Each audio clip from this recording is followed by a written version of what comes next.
예, 안녕하십니까. 저는 전국금융산업노동조합 한국산업은행 지부 위원장을 맡고 있는 조윤승이라고 합니다. 이렇게 참석해 주신 기자분들께 깊이 감사드립니다. 예, 제가 준비해온 성명서를 먼저 읽도록 하겠습니다. 윤석열 대통령의 사는 부산 이전 망언을 규탄하며 결사항전을 선언한다. 미국 연준 파월 의장의 긴축 강화 한마디에 주식시장은 급락했고 환율은 2008년 금융위기 이후 13년 4개월 만에 1370원을 돌파했다. 소비자 물가 상승률은 여전히 6%대를 기록하고 있고 무역수지 역시 올해 들어 255억 달러 적자로 역대 최악 수준을 기록 중이다. 이런 상황에서 윤석열 대통령은 지난주 비상경제 민생회의를 주재하고 수출 경쟁력 강화를 위한 각종 정책금융 지원 방안 등을 발표하였다. 문제는 부산 신항을 배경으로 사진을 찍는 행사에서 자신의 지지율을 만회하려는 듯 생뚱맞게 산업은행 회장을 불러 조속한 사는 부산 이전을 주문한 점이다.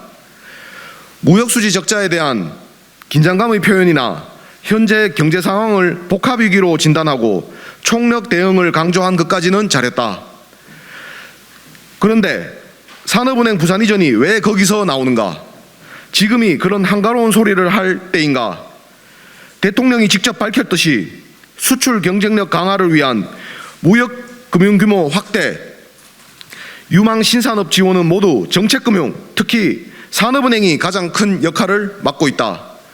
그러나 서울에 집중되어 있는 금융시장으로부터 떨어져서 그리고 거래기업 69%가 소재하고 있는 수도권에서 쫓겨나 부산으로 가서 대체 어떻게 이런 사업들을 추진하라는 것인가? 사는 부산 이전을 추진하는 배후 세력이 누구인지는 모두 알고 있다.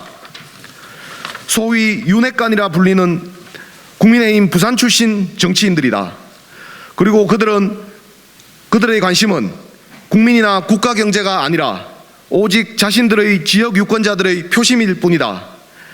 그들은 산업은행의 지방 이전으로 거래기업이나 도움이 필요한 중소기업, 벤처기업들이 제때 필요한 금융지원을 받지 못해 파산하거나 심지어 국가경제가 흔들리는 상황에 대해서도 전혀 관심이 없다. 대통령은 자신의 개인적인 명예만 지키면 되는 자리가 아니다. 자신의 과거의 판단이 틀렸다면 인정하고 바로잡는 용기를 낼 줄 아는 리더여야 한다. 부산 시민과의 약속을 반드시 지키겠다는 그의 말이 신뢰 정치의 발로인지 경제에 대해 무지하고 몽매한 어쩌다 대통령에 의한 망국적 발언인지는 국민과 역사가 평가할 것이다. 국회가 산업은행법을 고치지 않고는 본점을 이전할 방법이 없다는 사실까지 애써 모르는 척 사는 회장에게 이전을 지시하는 대통령과 신속한 지시 이행을 약속하는 회장의 모습에 우리는 실망을 넘어 분노를 금할 수 없다. 오직 투쟁뿐이다. 금융노조 한국산업은행 지부는 2,300여 조합원들과 함께 산업은행 부산 이전을 결단코 막아낼 것이다. 9월 16일 금융노조 총파업에서 사는 이전 국익 훼손의 목소리를 높일 것이다. 9.16 총파업 이후 사는 지부만의 독자적인 쟁의 행위를 준비할 것이다. 당신들이 좋아하는 법과 원칙에 따라 싸울 테니 한번 해보자. 우리는 정권의 판단차고 정치 노름을 바로잡고 국가 경제와 우리 기업을 지키기 위한 결사항전을 선언한다. 감사합니다.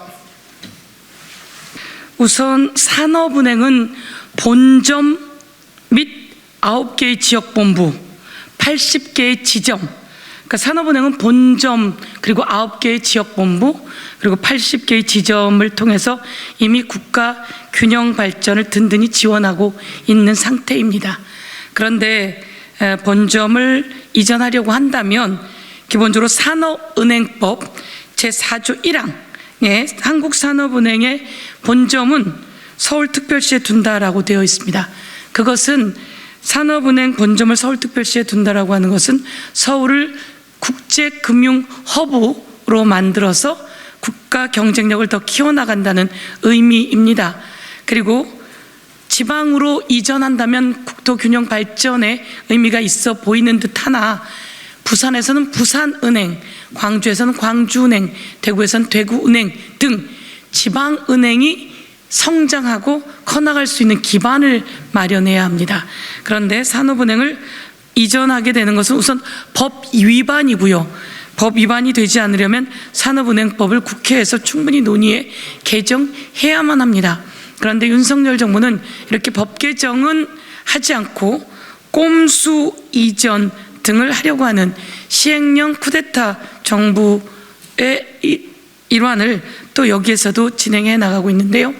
저희 의원실로도 그렇고 많은 분들께 산업은행 관계자분들이 메시지와 이메일 그리고 편지를 보내오고 있습니다. 충분히 논의되고 이야기되고 소통되면서 진행돼 나가야 하는 것을 마치 지지율이 떨어지는 윤석열 대통령이 자기 마음대로 온 세상을 휘두르려고 하는 이 내용 강력히 규탄하지 않을 수 없습니다. 산업은행법 제4조 1항 확실하게 지켜져야 된다라고 말씀드리겠습니다. 예, 그래서 산업은행 관계자분들의 이야기를 충분히 듣고 또 서울 자체를 국제적인 금융 허브로 자리매김할 수 있게 더욱더 국가 경쟁력을 키워나가는 것들이 필요하다 이렇게 말씀드리겠습니다.